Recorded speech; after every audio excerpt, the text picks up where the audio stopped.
नमस्कार दोस्तों। क्या आपने भी बचपन में कभी शरारतें करते वक्त बड़ों से यह कहते हुए सुना है कि किस नक्षत्र में तुम्हारी पैदाइश हुई है?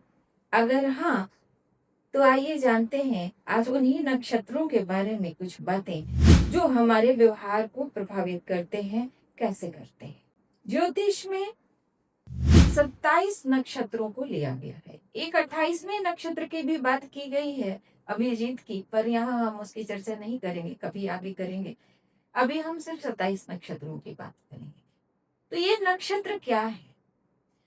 वास्तव में ये नक्षत्र स्थिर ताराओं के समूह है। स्थिर ठीक वैसे ही जैसे हमारा सूर्य है। ये तारे भी विशाल ऊर्जा और प्रकाश का भंडार है। ज्यादातर इनमें हाइड्रोजन और हीलियम का फ्यूजन होता है, जिसके कारण ये चमकते हैं और प्रकाश और ऊर्जा बिखेरते हैं। लेकिन ये तो बहुत दूर है, तो इन्हें ज्योतिष से कैसे जोड़ा गया? ज्योतिष में इन्हें चंद्रमा से जोड़ा गया। चंद्रमा पृथ्वी का उपग्रह है तो उपग्रह, लेकिन ज्योतिष में इसे ग्रह की संज्ञा दी गई है, क्योंकि यह ग्रह की तरह काम करता है। यह हमारे मन को नियंत्रित करता है। वास्तव में ये जो 27 नक्षत्र है, ये 27 इन्हीं 27 नक्षत्रों के मार्ग से चंद्रमा गुजरता है जब वह पृथ्वी की परिक्रमा करता है। चंद्रमा 27.3 दिन में ये पृथ्वी की परिक्रमा कर लेता है, यानी कहे तो लगभग 27 दिन में यह पृथ्वी की परिक्रमा पूरी कर लेता है। और नक्षत्र भी 27 है। तो हम साधारण तौर पर समझ सकते हैं कि इन 27 नक्षत्रों से होकर जब ये चंद्रमा गुजरता है तो उनके प्रभाव को यह ग्रहण करता है,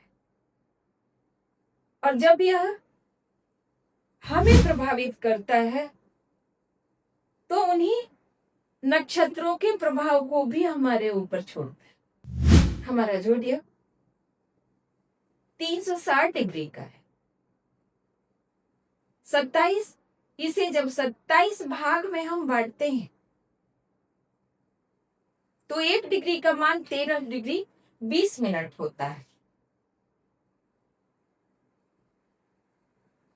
ठीक है, इसके पहले थोड़ी सी इसके यूनिट को समझ लेते हैं। एक राशि बराबर 30 डिग्री होती है, 1 डिग्री बराबर 60 मिनट होता है, और 1 मिनट बराबर 60 सेकेंड होता है।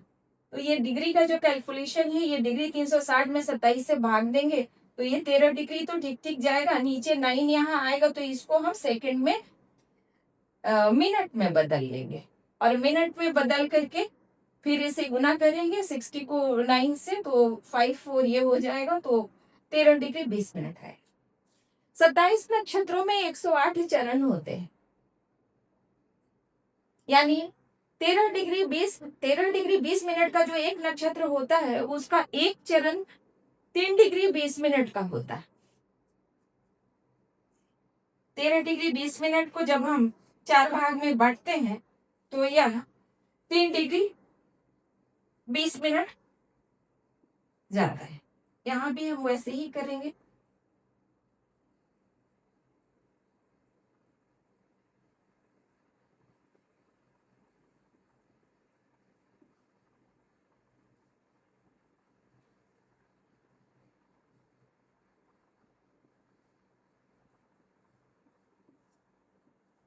तो 13 डिग्री 20 मिनट का एक चरण होता है।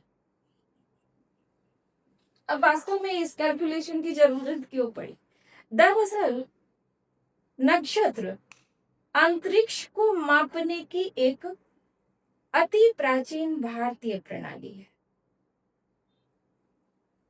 और आपके जन्म के समय चंद्रमा जिस भी नक्षत्र में होता है, इन 27 में से किसी न किसी में तो होगा ही, तो वो जिस नक्षत्र में होता है उस नक्षत्र के जो गुण धर्म होते हैं वो आजीवन व्यक्ति को प्रभावित करते हैं और इससे हमारे व्यवहार में वो बातें देखी जाती हैं जो उस विशेष नक्षत्र से संबंध रखती हैं जिसमें आपका जन्म होता है। तो आज नक्षत्रों के बारे में बस इतना ही, आगे और बातें करेंगे। धन्यवाद।